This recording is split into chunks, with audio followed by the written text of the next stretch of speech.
तो आज का अपना जो टॉपिक है वो है computer networking and type of networks.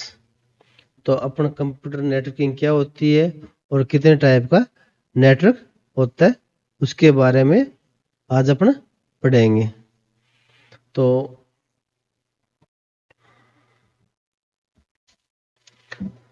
पहला है इंट्रोडक्शन टू कंप्यूटर नेटवर्किंग।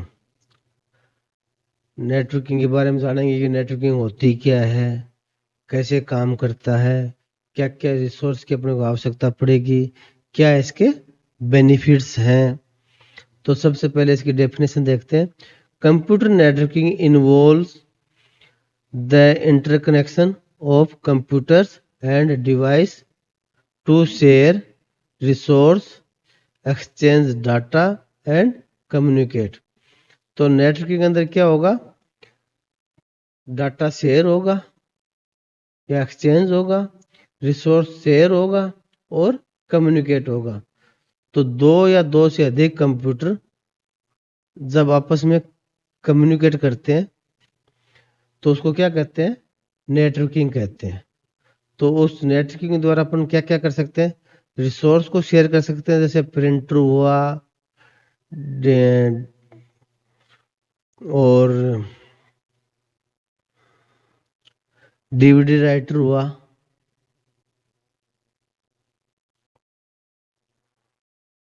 और काफी कुछ है डिवाइस होती है जिनको अपन शेयर कर सकते हैं।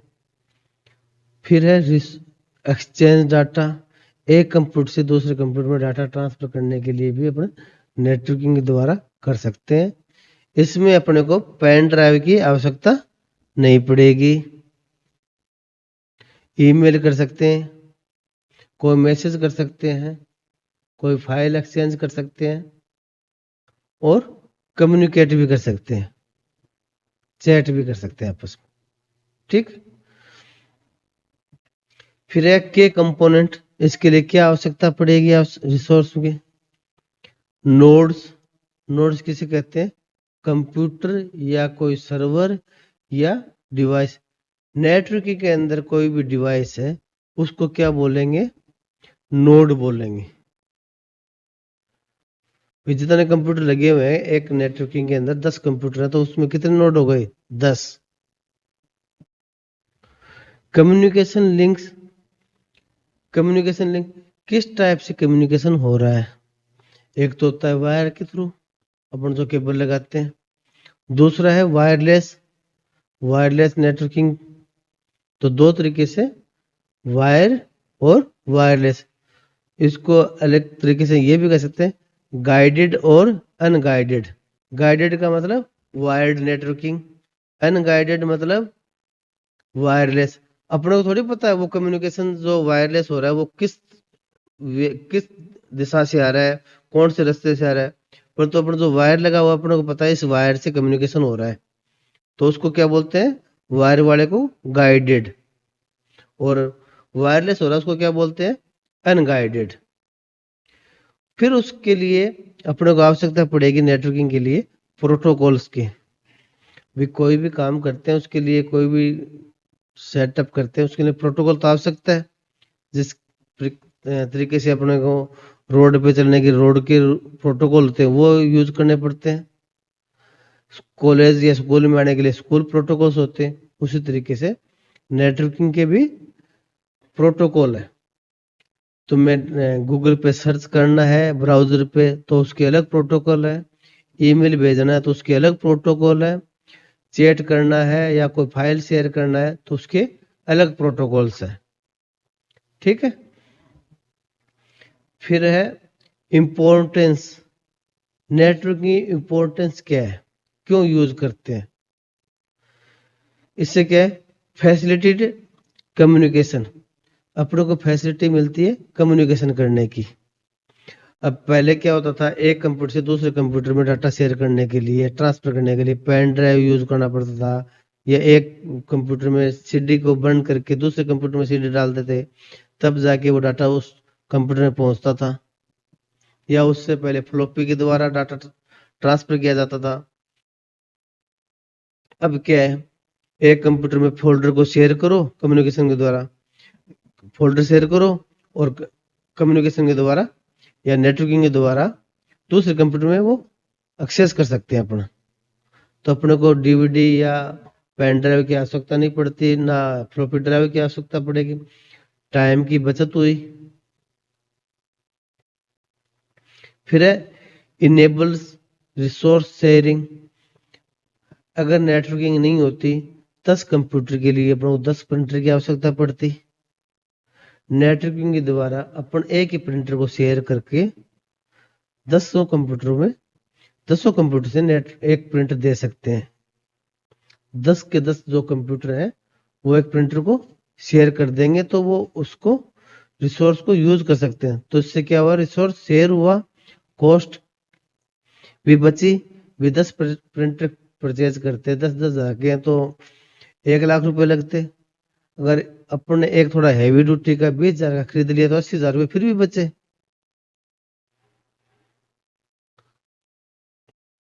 और टाइम भी या जो मेंटेनेंस है वो भी कॉस्ट कम हुई। एक तो 10 प्रिंटर की मेंटेनेंस करवाते, अब एक प्रिंटर की मेंटेनेंस करवाने तो मेंटेनेंस कॉस्ट भी कम हुई। फिर है सपोर्ट डिस्ट्रीब्यूटेड कंप्यूटिंग। तो डिस्ट्रीब्यूटेड कंप्यूटिंग सपोर्ट करता है। एक फाइल को तुम उसको गूगल ड्राइव है या फिर एक्सेल की सीट है, उसको तुम 10 कंप्यूटर पर शेयर कर दो 10 कंप्यूटर के द्वारा, तो 10 लोग एक साथ में उस कार्य को करेंगे तो क्या हुआ, डाटा डिस्ट्रीब्यूट हो गया, जो वर्क था वो डिस्ट्रीब्यूट हो गया। 10 लोग एक साथ काम करेंगे तो काम फास्ट भी होगा और उसको वापस में मर्ज करने की भी आवश्यकता नहीं पड़ेगी क्योंकि वो एक सिंगल फाइल पे वर्क कर रहे हैं।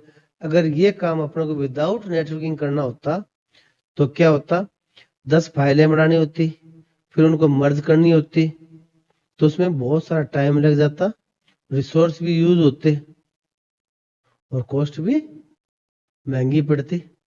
भी एक काम, एक आदमी तो उसको मर्ज करने का ही काम हो गया। और नेटवर्किंग द्वारा क्या कर रहे हो, तुम 10 लोग एक ही फाइल को, एक्सेल फाइल को मेंटेन कर रहे हो, तो रिसोर्स की कम आवश्यकता पड़ी, काम भी फास्ट हुआ, उसको मेंटेन भी कम करना पड़ रहा है। तो ये इसके बेनिफिट्स थे। Next, type of computer networks. कितने प्रकार के कंप्यूटर नेटवर्क होते हैं। ये जो अपन टाइप पढ़ रहे हैं ये है एरिया के हिसाब से, जितने भूभाग पे वो नेटवर्क यूज हो रहा है उसके हिसाब से, उस एरिया के हिसाब से उस नेटवर्क के टाइप डिफाइन कर रखे हैं। छोटे भूभाग के लिए अपन पैन बोलते हैं, जैसे कमरे के लिए तुम जो पर्सनल यूज करते हो उसको क्या बोलते हैं, पैन, पर्सनल एरिया नेटवर्क। जैसे तुमने अपने कोई डिवाइस यूज करी, वायरलेस ब्लूटूथ है या फिर स्मार्ट वॉच है, कनेक्ट करवाया, उसको क्या बोलते हैं, पर्सनल एरिया नेटवर्क। फिर है लैन। पर्सनल तो ये हो गया खुद के लिए, एक लैन है एक ऑफिस के लिए या एक घर के लिए अंदर जो नेटवर्क लगा हुआ है उसको क्या बोलते हैं, लैन। फिर है मैन। कुछ लैन मिलकर एक मैन को बनाते हैं। फिर बहुत सारे मैन जुड़ के एक मैन नेटवर्क बना सकते हैं। जैसे अपने राजस्थान यूनिवर्सिटी का एक कैंपस है, उसके 3 या 4 बिल्डिंग है या कैंपस है। जैसे राजस्थान यूनिवर्सिटी के अंदर ये मान लो महाराजा यूनिवर्सिटी है, महाराजा कॉलेज है यूनिवर्सिटी के, महारानी कॉलेज है, कॉमर्स कॉलेज है। इन सभी के जो लेन आपस में मिलकर एक जो नेटवर्क बनाएंगे उसको क्या बोलेंगे अपन, मैन, मेट्रोपॉलिटन एरिया नेटवर्क। जो एक वार्ड में हो सकता है, एक गांव में हो सकता है, एक सिटी में हो सकता है। ठीक। उसके बाद में है वैन। ये वर्ल्ड वाइड होता है, इसकी कोई रेंज नहीं है। इसमें कुछ कंट्रियां भी हो सकती है, कुछ महाद्वीप भी हो सकते हैं। तो उसको क्या बोलते हैं? जिस बुक नेटवर्क का कोई भी एक पर्टिकुलर सीमा नहीं है, उसको वाइड एरिया नेटवर्क बोलते हैं। फिर है other types, can, campus area network. मान लो तुम्हारा एक कॉलेज है, उसके अंदर 3 कैंपस बने हुए हैं। एक कॉमर्स ब्लॉक है, एक साइंस ब्लॉक है, एक आर्ट्स ब्लॉक है, एक तुम्हारा हॉस्टल है। वहां जो नेटवर्क डेवलप है, उस एरिया को अपने क्या बोलते हैं? उस नेटवर्क को कैंपस एरिया नेटवर्क। फिर एक आता है सैन। ये स्टोरेज डिवाइस को शेयर करने का काम आता है। आजकल कुछ डिवाइस ऐसी, कुछ हार्ड डिस्क ऐसी आ रही है जिसको तुम नेटवर्क के द्वारा एक्सेस कर सकते हो। तुम्हारा डाटा वहां पे सेव कर सकते हो, शेयर कर सकते हो, एक्सेस कर सकते हो। कुछ यूनिवर्सिटियों में जो नोट्स है, तुम्हारा डाटा है, तो वो सैन नेटवर्क पे डाल देते हैं, जिससे तुम आसानी से उसको एक्सेस कर सकते हो तुम्हारे डिवाइस पे। किसके द्वारा? नेटवर्क के द्वारा। तो जो डाटा स्टोर कर रहा है वो नेटवर्क क्या कहलाएगा? SAN, storage area network. अब अब अपन इसके बारे में डिटेल में पढ़ लेते वन बाय वन। पहला है personal area network, PAN. Description इसकी क्या है? A small network use for personal device. Applications क्या है इसकी? Connecting a smartphone to a smart watch. तो अपने स्मार्टफोन को अपने स्मार्ट वॉच से कनेक्ट करते हैं, या ईयरबड से कनेक्ट करते हैं, या फिर स्मार्टफोन को वाईफाई प्रिंटर से कनेक्ट करते हैं, या पीसी से कनेक्ट करते हैं। तो वो क्या कहलाएगा? तुम जो पर्सनल यूज कर रहे हो उस नेटवर्क को, उस नेटवर्क को कोई और यूज नहीं कर रहा, तो वो क्या कहलाएगा? Personal area network. ये वायरलेस भी हो सकता है और वायर भी हो सकता है। दूसरा इसका एडवांटेज, इजी सेटअप है, low cost. Personal network use करने के लिए अपने को ज्यादा रिसोर्स की आवश्यकता नहीं पड़ती, तो इसलिए कॉस्ट भी कम लगती है, और सेटअप करने में भी इजी है, क्योंकि छोटे से भूभाग में है। अपन आसानी से देख सकते हैं कौन सी डिवाइस कनेक्ट हुई है या कौन सी नहीं हुई, क्या प्रॉब्लम आ रही है, उसको आइडेंटिफाई कर सकते हैं। लिमिटेशन, इसकी रेंज क्या है? लिमिटेड है। एक कमरा है, या एक घर है, या एक ऑफिस है, इतनी लिमिट है। नेक्स्ट है LAN, local area network. Description इसकी, a network confined to a single location. एक सिंगल लोकेशन के अंदर, एक लैब के अंदर, एक ऑफिस के अंदर जो नेटवर्क है वो क्या कहलाएगा? लैन। लैन की फुल फॉर्म है लोकल एरिया नेटवर्क। इस एप्लीकेशन कहाँ कहाँ यूज होगा? ऑफिस में, स्कूल में, और होम, घर पे। एडवांटेज क्या है? इसकी स्पीड हाई रहेगी,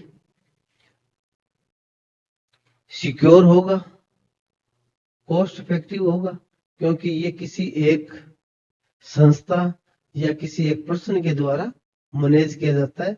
इसमें किसी बाहर वाले का कोई इन्वॉल्व नहीं होता, इसलिए वो उसको सिक्योर कर सकता है। जब बाहर से इन्वॉल्वमेंट नहीं होगा तो सिक्योर ज्यादा होगा।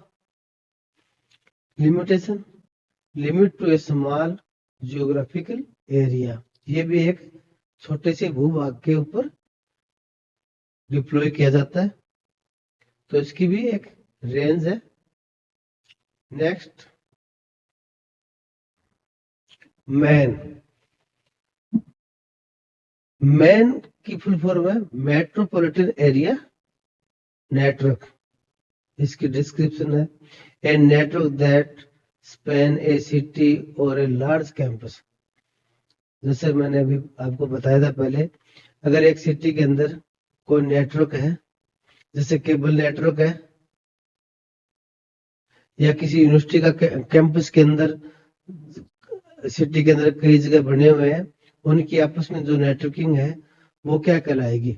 Man, metropolitan area network.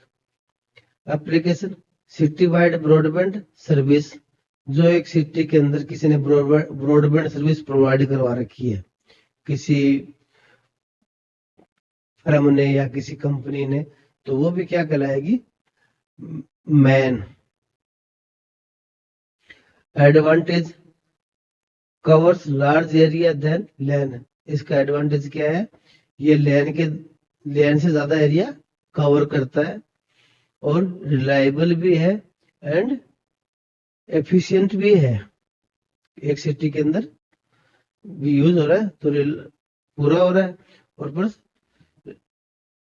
Reliable इसलिए कि अपन उस पर कंट्रोल कर सकते हैं। एक संस्था का इस पे कंट्रोल है, वो संस्था अपने तरीके से इसको मैनेज कर सकती है, हैंडल कर सकती है।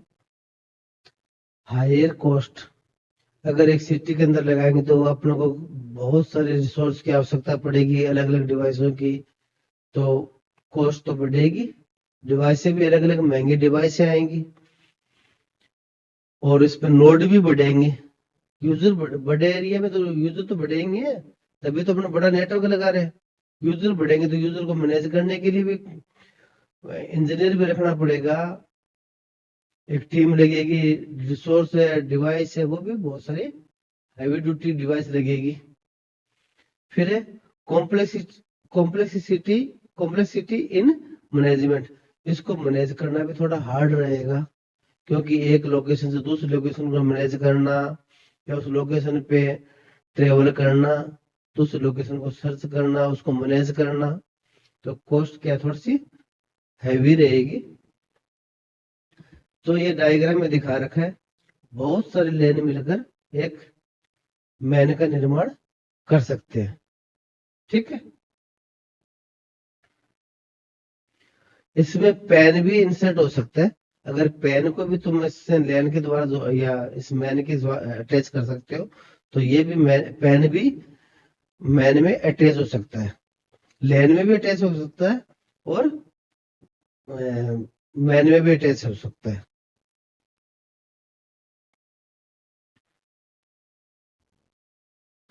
फिर वैन, वैन की फुल फॉर्म है वाइड एरिया नेटवर्क। डिस्क्रिप्शन इसकी है, a network that span across countries and continent. जो नेटवर्क का जाल एक से ज्यादा सिटी में, बहुत सारी सिटियों में फैला हुआ है, या बहुत सारे महाद्वीपों में फैला हुआ है एक से ज्यादा, तो वो क्या कहलाता है? वैन, wide area network.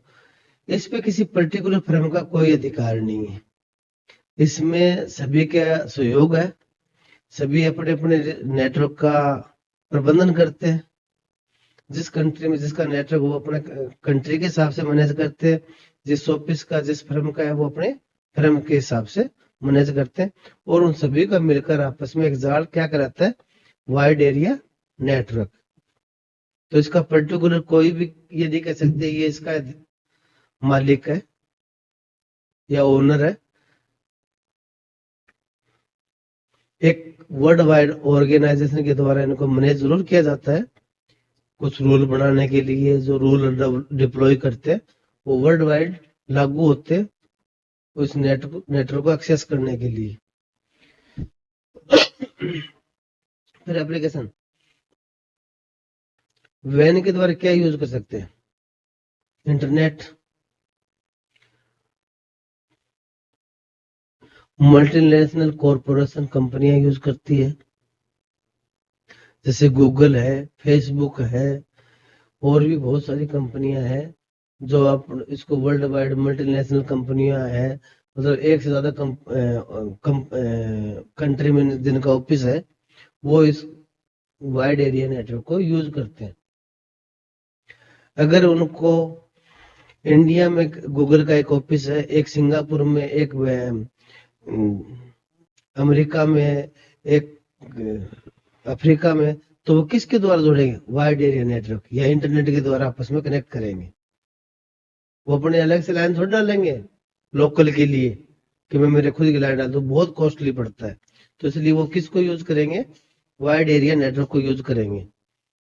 Advantage, unlimited geographical range, इसकी कोई लिमिट नहीं है। अगर तुम वैन से जुड़े हुए हो तो तुम आज अमेरिका में कोई न्यूज चल रही है उसको तुम लाइव देख सकते हो। किसके द्वारा, इंटरनेट के द्वारा या वैन के द्वारा। फैसिलिटेट ग्लोबल कम्युनिकेशन, अमेरिका में तुम्हारा कोई दोस्त है, परिवार का कोई बंदा है या कोई रहता है, तो तुम उससे लाइव बात कर सकते हो, चैट कर सकते हो, वीडियो कॉल कर सकते हो। ये किसके द्वारा पॉसिबल है, वाइड एरिया नेटवर्क के द्वारा। इसकी लिमिटेशन क्या है, एक्सपेंसिव है। अगर वाइड एरिया नेटवर्क यूज करना तो मैं सर्विस प्रोवाइडर को, जो आईएसपी कहते हैं, उसको भुगतान करना पड़ेगा। जो सर्विस प्रोवाइड करवाता है उसको भुगतान करना पड़ेगा, उसका पैसा लगेगा। Slower than LAN and MAN, ये लैन और मैन से थोड़ा स्लो है, ये ही इसकी लिमिट है। और अपन आगे चलते हैं, ये इसका डायग्राम है। बहुत सारे लैन और मैन और पैन मिलकर एक वाइड एरिया नेटवर्क का निर्माण करते हैं। वो आपस में रिसोर्स शेयर करते हैं, तो एक वो क्या कहलाता है फिर, वाइड एरिया नेटवर्क।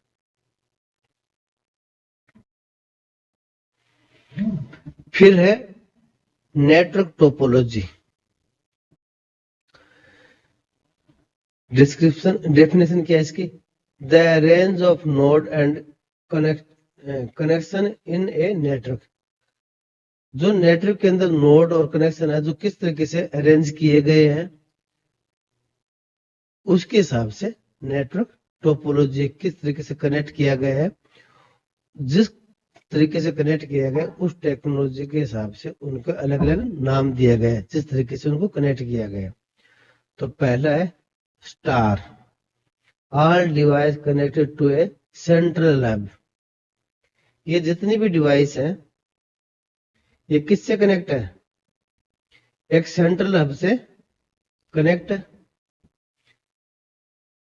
ये सर, ये कंप्यूटर है, ये कंप्यूटर है, ये मोबाइल है, ये मोबाइल डिवाइस है, ये पीसी है, ये जो भी है।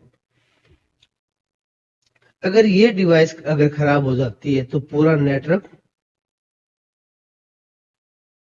बंद हो जाएगा। ये इसका कमी है। अगर ये डिवाइस खराब हो गई तुम्हारा कम्युनिकेशन ब्लॉक हो जाएगा, क्योंकि तुम किसी से कम्युनिकेशन नहीं कर सकते।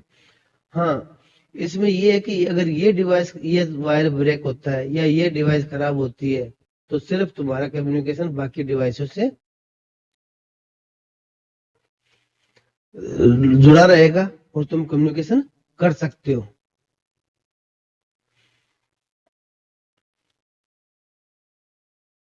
आजकल मैक्सिमम जो यूज होता है नेटवर्क लैन में, वो ये इसी टाइप का जो है, जो ये अपना स्टार टाइप का नेटवर्क यूज होता है। ये इजी टू अंडरस्टैंड है, सेटअप करने में आसान है और हैंडल करने में आसान है। इससे पता चल जाता है कि कौन सा नेटवर्क नहीं चल रहा, तो कहाँ प्रॉब्लम है, आइडेंटिफाई करना भी इजी है। अगर ये डिवाइस काम नहीं कर रही या ये डिवाइस काम नहीं कर रही, तो अपने को मतलब पता है कि या तो इस वायर के इस नोड पे प्रॉब्लम है या इस नोड पे प्रॉब्लम है, बाकी नेटवर्क वर्क कर रहा है।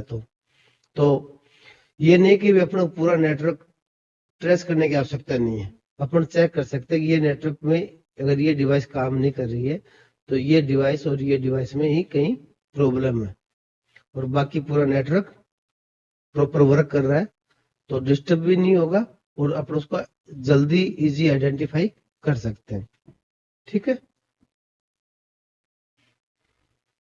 इसको स्टार इसलिए कहते हैं कि इसकी आकृति है वो स्टार टाइप की है, तो इसलिए इसको स्टार नेटवर्क बोलते हैं, स्टार टोपोलॉजी बोलते हैं। फिर है bus, all device share a single communication line. इसमें एक बस की तरह बैकबोन होती है। ये नेटवर्क पहले केबल नेटवर्क में यूज होता था। केबल टीवी वाला नेटवर्क था, उसमें बस टोपोलॉजी यूज होती थी। उसमें क्या होता था, वायर को कट करो, जॉइंट लगाओ और अगले अगले कंप्यूटर को या अगले टीवी को जोड़ दो। और इसका जो कमी है ये क्या है कि जहां से अगर बैकबोन ब्रेक हो गई, अगर ये बैकबोन ब्रेक हो गई तो अगर ये इधर से डाटा जा रहा है और यहाँ तुम्हारा सर्वर है, तो इधर जो डाटा जा रहा है ये आगे का अगर ये केबल ब्लॉक होगी तो आगे वाले नेटवर्क में डाटा ट्रांसफर नहीं होगा। अगर ये अगर ब्रेक होती तो ये एक ओनली इस नोड को नेटवर्क में नहीं रहेगा, बाकी पूरा नेटवर्क में रहेगा। ये इसका फीडबैक है, ये इसकी जो है कार्य प्रणाली है। ये कॉस्ट इफेक्टिव है, कम खर्चा आता है इसमें।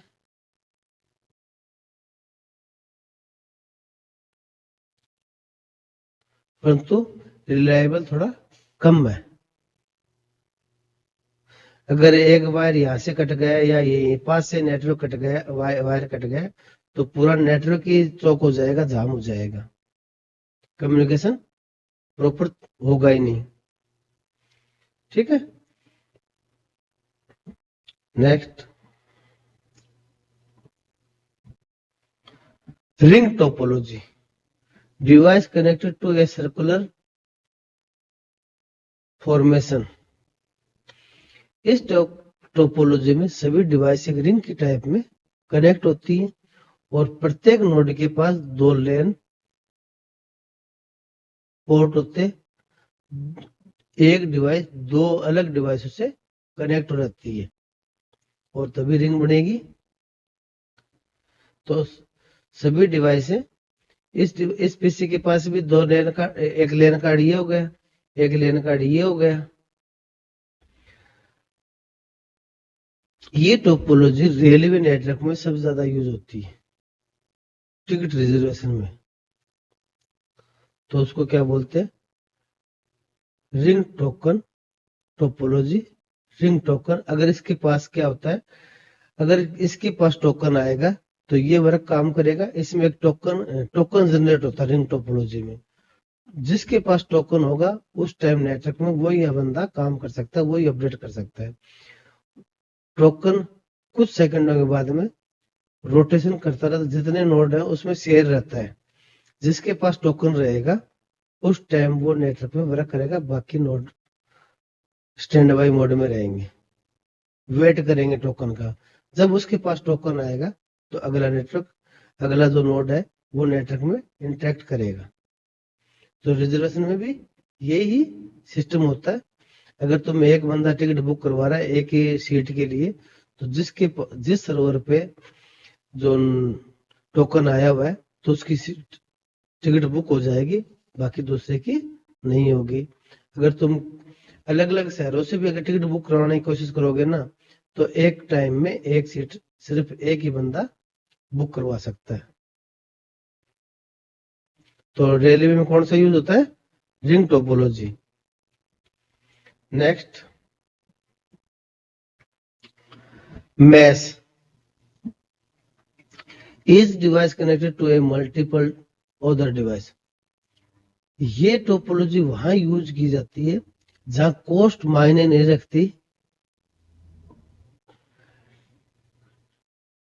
नेटवर्किंग मायने रखती है। डाटा का लिंक अप रहना चाहिए, डाटा मिलता रहना चाहिए। ये नहीं कि डाटा एक दिन लाइन ब्रेक हो गई तो 2 दिन का काम चल जाएगा। ये टोपोलॉजी बैंकों में ज्यादा यूज होती है। अगर एक लिंक डाउन हो गया तो दूसरे लिंक से डाटा कम्युनिकेशन होता रहे, या बड़ी बड़ी कंपनियों में सर्वर से जो कनेक्शन लगे हुए पीछे लगे हुए, तो उनमें एक पीसी या एक सर्वर अलग अलग एक से ज्यादा कनेक्शन एस्टेब्लिश रहते हैं, जिससे एक लाइन ब्रेक हो जाए तो दूसरी लाइन से डाटा कम्युनिकेट हो सके, ये लाइन ब्रेक हो जाए तो इस पीसी में डाटा जाने के लिए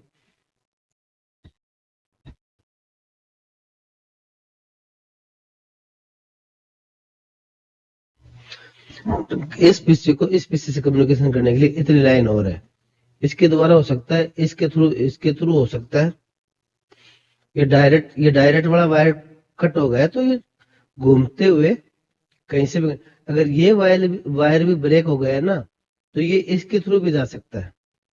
बहुत से रिसोर्स है। ये लाइन भी ब्रेक हो गई तो भी कनेक्ट हो सकता है, और ये लाइन भी ब्रेक हो गई तो भी कम्युनिकेशन हो।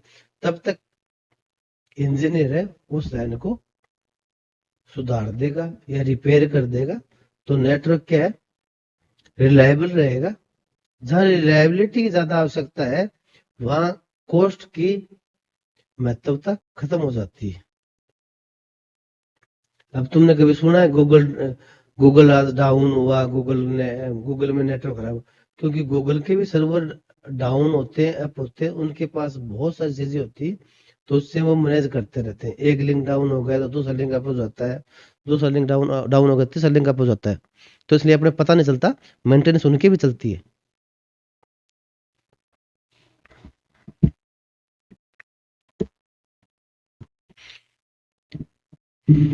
फिर है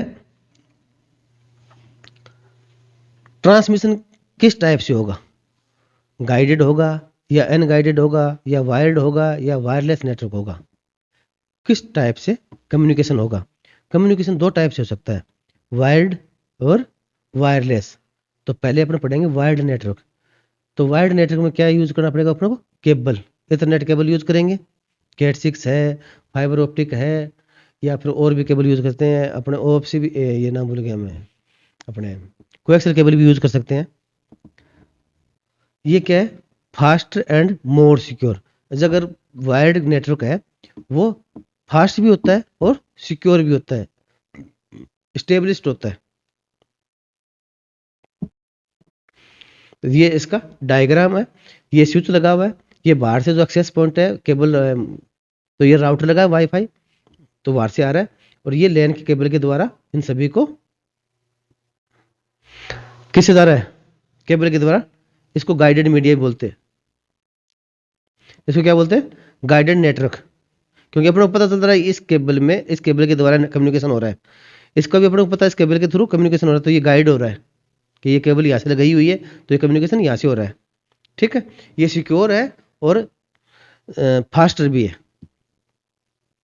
अगला है wireless network, use radio wave easy wifi और ब्लूटूथ,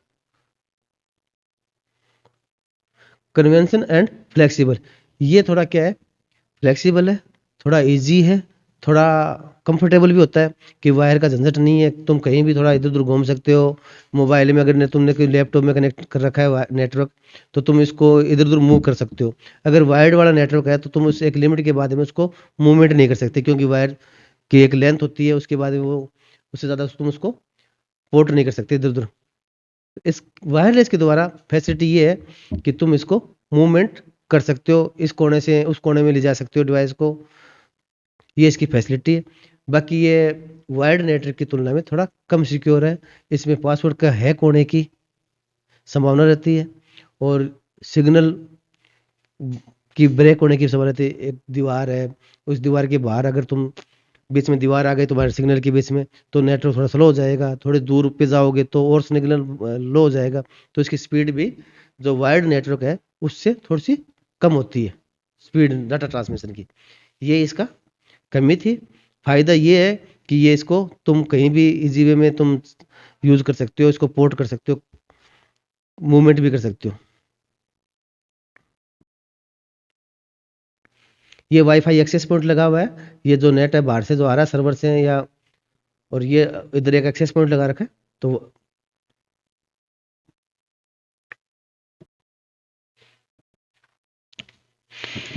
कॉन्क्लूजन कॉन्क्लूजन क्या निकला इसका, कि computer network are essential for modern communication and operation. तो मॉडर्न टाइम में कोई ऑपरेशन करने के लिए, कम्युनिकेशन करने के लिए नेटवर्क की एक बहुत ज़्यादा आवश्यकता है, एसेंशियल है, मतलब प्रमुख हो गया। अगर तुम्हारे पास नेटवर्क की प्रॉब्लम है तो तुम इतना अच्छी तरीके से काम नहीं कर सकते। आज तुम्हें हर बात के लिए नेटवर्क की आवश्यकता है। गाड़ियों को रिजर्वेशन करवाना है या फिर ऑनलाइन फॉर्म भरना है या कुछ जानकारी प्राप्त करना है तो तुम्हें किसकी आवश्यकता पड़ेगी? नेटवर्क की। The choice of your of network type depend on the scale, purpose and cost consideration. तुम नेटवर्क चॉइस किस टाइप से करोगे? नेटवर्क का टाइप किसके बेस पे चॉइस करोगे? स्केल, तुम्हारा कितना बड़ा नेटवर्क है, क्या पर्पज है, क्या तुम्हारी कॉस्ट है। तुम कॉस्ट देखते हुए, पर्पज देखते हुए और स्केल देखते हुए कितने जियोग्राफिकल एरिया पे तुम्हें यूज करना है, क्या तुम्हारा पर्पज है नेटवर्क के लिए, और क्या कॉस्ट तुम कर सकते हो, स्पेंड कर सकते हो, उसके हिसाब से तुम अपने टाइप का नेटवर्क चूज कर सकते हो। अंडरस्टैंडिंग नेटवर्क बेसिक इज के टू यूजिंग टेक्नोलॉजी इफेक्टिवली। अगर तुम्हें कंप्यूटर नेटवर्किंग का बेसिक नॉलेज है, जानकारी है, तो तुम टेक्नोलॉजी को अच्छी तरीके से या नेटवर्किंग को अच्छी तरीके से यूज कर सकते हो। फिर जिस चीज़ की तुम्हें जानकारी होगी तुम उसको अच्छे तरीके से यूज कर सकते हो, और जिस चीज़ के बारे में तुम्हें पता ही नहीं है तो तुम उसको यूज नहीं कर पाओगे। तो ये तो अपना आज का तो नेटवर्किंग का टॉपिक था, बेसिक जानकारी थी, तो ये हो चुकी है। तो थैंक्स।